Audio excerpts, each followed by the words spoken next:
They called him a liar when he said the royal family has invisible contract with the tabloids' vultures. Well, look at the names mentioned in court. None other than Prince William and Kate's mouthpieces.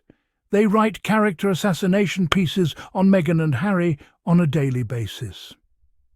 The evidence laid bare in legal proceedings has revealed what many suspected all along: a sophisticated network of palace-approved journalists who serve as conduits for carefully crafted narratives that elevate some royals while systematically destroying others. These aren't independent reporters pursuing truth. They're willing participants in a protection racket that shields certain members of the Windsor clan while feeding others to the wolves.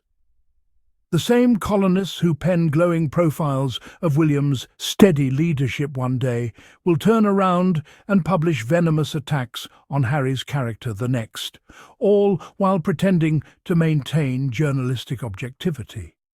It's a cycle of manipulation, so brazen, so well documented in court filings, that the only people still pretending it doesn't exist are those who benefit from the arrangement, and those too invested in the fairy tale to acknowledge the rot beneath the crown. The Royal Tabloid Alliance, they swore, didn't exist.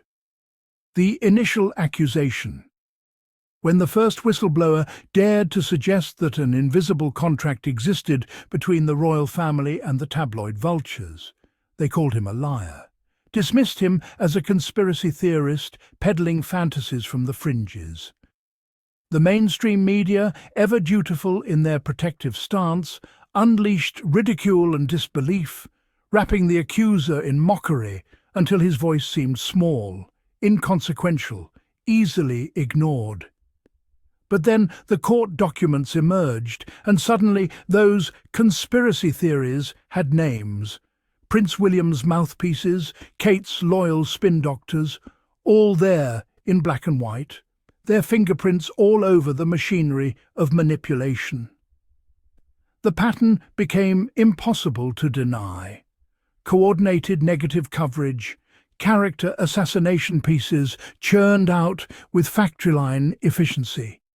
Meghan and Harry's names dragged through the mud on a daily basis with a consistency that suggested not coincidence, but orchestration. What once seemed paranoid now looked prophetic, and the questions that had been so easily batted away began to hang heavy in the air. How legitimate could this deluge of negativity be when the same names, the same players kept appearing in the shadows, pulling strings that everyone swore didn't exist? The Palace Tabloid Pipeline. Exposed. They called him a liar when he said the royal family has invisible contract with the tabloids' vultures. Well, look at the names mentioned in court. None other than Prince William and Kate's mouthpieces. The court documents laid it bare. Specific spokespeople, people who sit in palace offices and answer directly to William and Kate, actively engaged with tabloid outlets on a regular basis. These weren't casual conversations or chance encounters. This was strategic placement of stories favourable to their image, coordinated releases timed to drown out negative news or boost their public standing. The connections ran deep, direct lines between palace staff and media operatives, relationships built over years of mutually beneficial arrangements. They write character assassination pieces on Meghan and Harry on a daily basis, and now we know exactly where those stories originate. The so-called invisible contract wasn't invisible at all. It was hidden in plain sight, maintained through identified individuals whose job descriptions might as well have read tabloid liaison. The tabloid vulture network.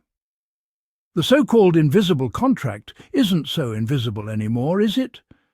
When the court documents dropped those names, William and Kate's trusted spin doctors, their carefully curated media allies, the whole rotten apparatus was laid bare for anyone willing to look. This isn't journalism. It's a coordinated assault machine, engineered with surgical precision to destroy specific targets while elevating others. The financial incentives are staggering. Each manufactured scandal, each twisted headline, each breathless piece of character assassination translates directly into clicks, subscriptions, and advertising revenue that keeps the tabloid vultures circling overhead. And make no mistake, the targeting is systematic. Meghan and Harry receive the daily barrage, the relentless drumbeat of negativity designed to poison public perception, one sensationalized story at a time, while the favoured royals enjoy puff pieces and glowing coverage. They've turned selective destruction into a business model, and the palace's fingerprints are all over it, no matter how much they protest their innocence or clutch their pearls at the suggestion of coordination. The evidence is right there in black and white. Names, relationships, patterns of attack that would make any conspiracy theorist blush at their own lack of imagination. The systematic targeting of the Sussexes. Meghan and Harry have become the primary targets of what can only be described as a relentless daily character assassination campaign, one that operates with a precision and consistency that speaks to something far more coordinated than mere journalistic interest. The same names that emerged in court documents, the very journalists and editors who serve as mouthpieces for certain royal households, churn out negative story after negative story, day after day, with a repetitiveness that borders on obsession. This isn't scattered criticism or occasional unfavourable coverage. It's a coordinated narrative control mechanism that spans multiple publications, creating an echo chamber where the same talking points, the same manufactured controversies, the same character attacks appear simultaneously across different mastheads, as if orchestrated by a single hand. When you compare the volume and vitriol of coverage directed at the Sussexes to that of any other royal family member, even those embroiled in actual scandals, the disproportion becomes impossible to ignore. While serious allegations against other royals receive measured, often protective coverage that carefully avoids vilification, Meghan and Harry face front-page condemnation for the most trivial of perceived slights, their every word twisted, their every action cast in the worst possible light, their motives perpetually questioned by the very writers whose connections to other royals have now been laid bare in legal proceedings. The paper trail, they said, didn't exist. They called him a liar when he said the royal family has invisible contract with the tabloids' vultures. Well, look at the names mentioned in court. None other than Prince William and Kate's mouthpieces. The legal proceedings didn't just reveal whispers and rumours. They laid bare official names, documented communications, the whole sordid machinery. Court evidence showed direct links between palace representatives and tabloid journalists, the kind of connections that can't be dismissed as coincidence or protocol. We're talking documentary proof here, emails, messages, coordinated media strategy spelled out in black and white.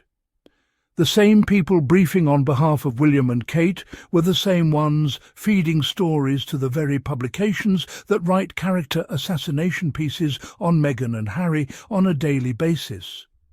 It's not speculation when it's sitting in a legal file. It's not a conspiracy theory when the judge has seen the receipts.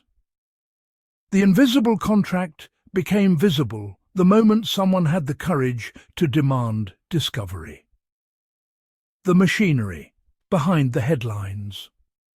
The so-called invisible contract that many dismissed as paranoia reveals itself in the timestamps and talking points that emerge with clockwork precision.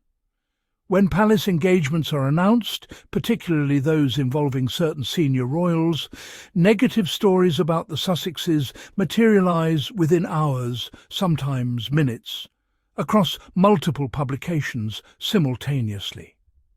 It's not merely that the coverage is unfavourable, it's that the language mirrors itself with uncanny consistency.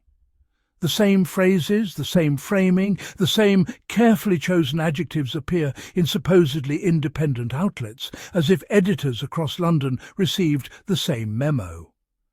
One tabloid calls them attention-seeking, and by afternoon 3 others have deployed the identical terminology. A palace source whispers about concerns, and suddenly every royal correspondent is reporting on these same anonymous worries, using remarkably similar sentence structures. This isn't coincidence. This isn't even lazy journalism copying competitors. This is coordination, the kind that requires central messaging, agreed-upon narratives, and a shared objective. The court documents merely confirmed what the pattern of coverage had already telegraphed. There are indeed mouthpieces, and they've been speaking in unison all along. The palace press protection racket. What's truly staggering isn't just that media organisations have spent years laundering lies through so-called royal sources. It's that they've faced absolutely zero consequences for doing so. Court documents laid bare the names. Royal correspondents who've built careers as mouthpieces for William and Kate, the same ones churning out hit pieces on Harry and Meghan like it's an assembly line. And where are the journalism watchdogs in all this? Silent. Completely, utterly silent. No investigations into fabricated stories, no accountability measures, no emergency meetings about restoring credibility to the profession. The entire institutional apparatus has circled the wagons around the tabloid palace axis, protecting their access, their sources, their lucrative arrangement. Because that's what this is, an arrangement, a quid pro quo dressed up as journalism, where reputation destruction gets laundered through official channels and everyone pretends their hands are clean. They called him a liar for naming it, but now the receipts are public. The names are on the record, and still, the establishment machinery hums along like nothing happened. The cover-up isn't a conspiracy, it's standard operating procedure. The reckoning, when court documents expose what palace spin doctors denied. The revelations demand nothing less than a fundamental reassessment of how royal media collusion operates behind gilded curtains, and what it means when those who shape public narrative are finally named in legal proceedings.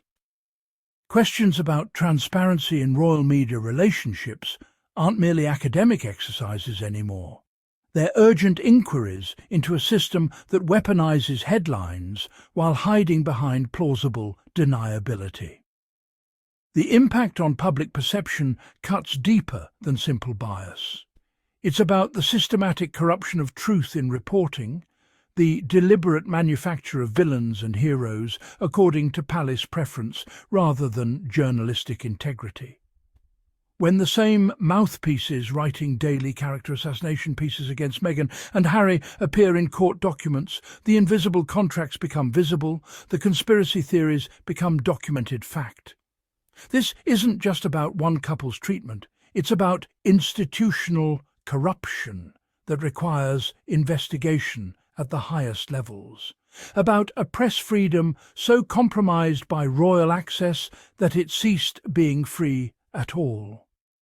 The public deserves to know which stories were planted, which sources were palace approved, which damaging narratives were orchestrated rather than discovered. Because without that accountability, without that reckoning, the entire edifice of royal reporting remains nothing more than propaganda dressed in the respectable clothing of journalism.